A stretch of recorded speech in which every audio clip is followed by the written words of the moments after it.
എനിക്ക് ഈ സംഭവം ഓർക്കുമ്പോഴും പേടിയാവും. രാത്രി ഡ്യൂട്ടിയായിരുന്നു. ഞാൻ നഴ്സ് ആണ്.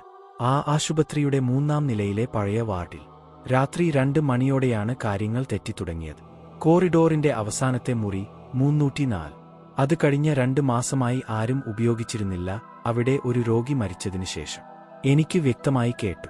മുറി 304-ൽ നിന്ന് ഒരു സ്ത്രീയുടെ കരച്ചിൽ. പതുക്കെ പോയി നോക്കി. വാതിൽ അടച്ചിട്ടിരിക്കുന്നു. പക്ഷേ ഉള്ളിൽ നിന്ന് കരച്ചിൽ തുടരുന്നു. കൈ വിറച്ചുകൊണ്ട് ഞാൻ വാതിൽ തുറന്നു. ഒന്നുമില്ല, ശൂന്യമായ മുറി. പക്ഷേ അവിടെ തണുപ്പ്. എനിക്ക് ശ്വാസം എടുക്കാൻ ബുദ്ധിമുട്ട്. പെട്ടെന്ന് കട്ടിലിന്റെ അടിയിൽ നിന്ന് ഒരു കൈ വന്നു. നീളമുള്ള മെലിഞ്ഞ വിരലുകൾ. നഖം കറുത്തത്.